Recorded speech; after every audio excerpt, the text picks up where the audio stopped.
D'une goutte d'eau naît une rivière. Et avec chaque goutte commence une vie et se renouvelle. Ici, dans la plaine du Saïs et depuis la nuit des temps, l'abondance de l'eau a permis à la vie de régner dans le moindre espace.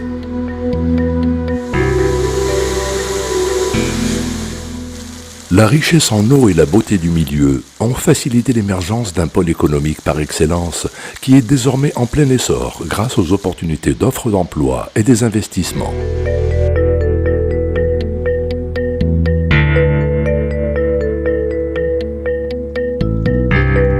L'industrie, par exemple, a pu constituer des bases solides et se moderniser tout en se diversifiant notamment en agroalimentaire.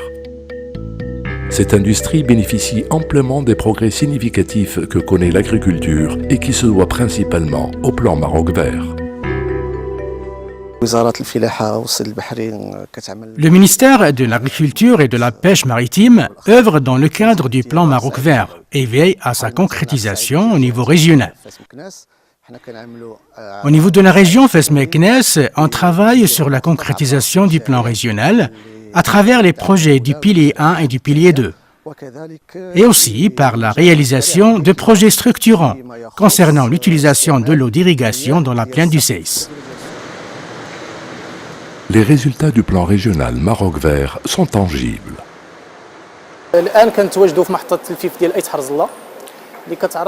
Nous sommes dans la station de conditionnement Aït Harzallah qui a une capacité de stockage d'environ 7000 tonnes, destinée en partie à l'export. Outre les marchés intérieurs, nous avons des programmes export pour différentes destinations étrangères. Actuellement, nous exportons des produits vers les marchés du pays du Golfe et nous avons des aspirations vers les marchés européens, russes, mais surtout africains. Certes, la région est témoin d'une croissance économique inclusive. Cependant, ce progrès se heurte au problème de la rareté de l'eau. En effet, en raison de la croissance démographique, de l'augmentation des niveaux de vie et sans oublier le grand développement que connaissent les différents secteurs de l'économie, la demande en eau ne cesse d'augmenter. À ceci s'ajoutent les effets des changements climatiques qui affectent le Maroc, à l'instar de tous les pays du monde, ce qui entraîne une forte pression sur les réserves hydriques de la région et se traduit par une surexploitation excessive de ces denrées naturelles. Au cours des dernières années, la surexploitation de la nappe est devenue alarmante. Les prélèvements d'eau dépassent largement les capacités de recharge naturelle de la nappe, ce qui a engendré un déficit chiffré à 100 millions de mètres cubes par an. Pour combler ce déficit, les pompages se font au détriment des réserves stratégiques non renouvelables. Au cours des 3 dernières décennies, le niveau d'eau souterraine a chuté de 90 mètres, soit une moyenne de 3 mètres par an.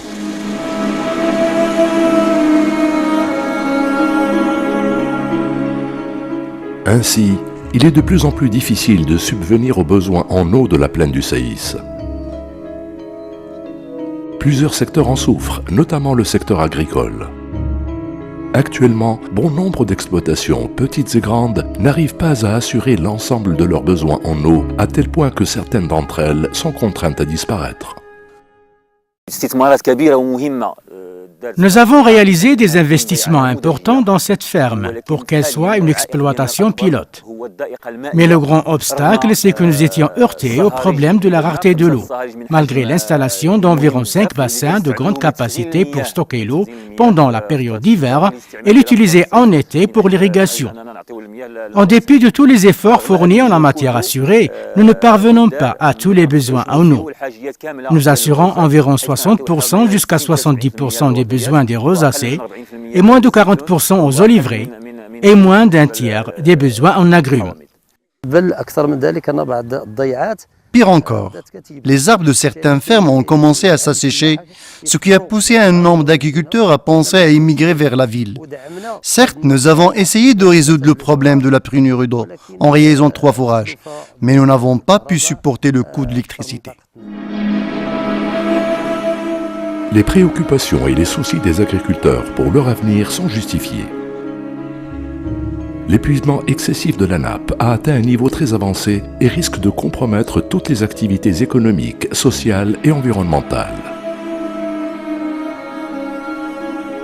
Si le rythme actuel des prélèvements d'eau se maintient, on assistera d'ici l'horizon des 25 prochaines années à un assèchement de la nappe phréatique, remettant ainsi en cause toutes sortes de vie au niveau de la région. Face à ce problème, l'Agence du bassin hydraulique du Sebou a élaboré un plan d'action pour la gestion participative et durable des ressources en eau de la plaine du Saïs. Ce plan d'action comprend plusieurs projets qui, d'une part, prennent en compte l'ensemble des besoins et d'autre part, prémunissent la plaine du Saïs contre les effets des changements climatiques. En raison du niveau de surexploitation qu'a connu la nappe Fes Meknès et suite aux études prospectives qui ont montré que l'état de régression de la nappe va s'amplifier au cours des années à venir, il a été essentiel de mettre en place un plan d'action et une feuille de route visant la protection et la préservation des ressources en eau de la région du Saïs et garantir en conséquence un développement agricole et un développement économique durable. Ce plan d'action est élaboré par l'Agence du bassin hydraulique du Sebou selon une approche participative avec tous les acteurs représentant le département ministériel concerné, les établissements publics, le secteur privé, les associations des usagers de l'eau, les institutions de recherche et également la société civile. L'objectif majeur de ce plan d'action est de retrouver l'équilibre hydrique de la nappe Fes Meknès, mais surtout de disposer de ressources en eau suffisantes pour accompagner les besoins de tous les secteurs économiques. Aussi, nous avons retenu la mise en œuvre de grands projets structurants.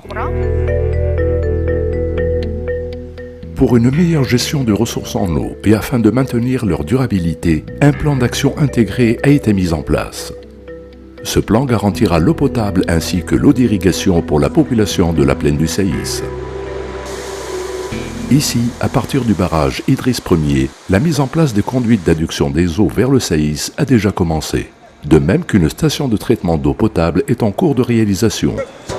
Ce projet a pour objectif l'alimentation des villes Fès et Meknès en eau potable avec plus de 60 millions de mètres cubes par an. Le projet d'alimentation en eau potable des villes Fès et Meknès à partir du barrage Idriss Ier s'inscrit dans le cadre du renforcement et la sécurisation des besoins de ces villes en eau potable. Le projet vise également à atténuer l'exploitation des ressources en eau propres à la plaine du Saïs. Le plan d'action comprend également plusieurs autres projets structurants, notamment la construction du barrage Mdez. Cet ouvrage, dont la capacité de stockage est estimée à 700 millions de mètres cubes, permettra le transfert d'eau vers la plaine du Saïs pour soulager la pression sur les ressources en eau souterraines de la plaine. 125 millions de mètres cubes seront transférés annuellement de ce barrage en vue de soutenir et de développer l'irrigation dans la plaine du Saïs. En parallèle, le plan d'action attache de l'importance à la qualité de l'eau. Dans ce sens, des mesures visant le traitement des effluents des huileries sont également prévues, en plus d'autres projets de stations d'épuration des eaux usées, aussi bien domestiques qu'industrielles, et l'incitation à leur réutilisation dans le domaine agricole. Assurer les besoins en eau pour la plaine est primordial, mais le plus important est de rationaliser son exploitation. C'est pourquoi le plan d'action a insisté sur le renforcement des incitations financières pour les projets de conversion de l'irrigation traditionnelle à l'irrigation par goutte à goutte. Il a également mis l'accent sur les opérations de sensibilisation et de communication au profit des différents acteurs utilisateurs de l'eau, y compris les associations d'usagers de l'eau et la société civile, notamment sur les aspects liés à la préservation, la rationalisation et la protection des ressources en eau. Aujourd'hui, la société civile est mobilisée pour mettre en œuvre ce programme. Un programme qui intéresse tous les citoyens de la plaine. En tant qu'ONG, notre rôle sera la concrétisation du contrat de la nappe par une participation effective en vue de la durabilité et l'efficience de ces programmes structurants. On n'est plus une société civile qui se contente de protester uniquement, mais une société civile entourée d'experts et chercheurs engagés à produire des recommandations pour la réussite de ces projets. C'est un devoir national, mais aussi parce que c'est l'avenir du pays. À travers le plan d'action qui a débouché sur un projet de contrat de l'ANAP Fès-Meknès, la plaine du Saïs dispose désormais de fondements solides pour, d'une part, garantir un développement durable et inclusif, et d'autre part, s'adapter et se prémunir contre les effets des changements climatiques. Néanmoins, challenge à relever est l'adhésion réelle de tous les partenaires et l'engagement de tout un chacun dans une harmonie visant la sécurisation des exigences du présent sans compromettre celles de demain.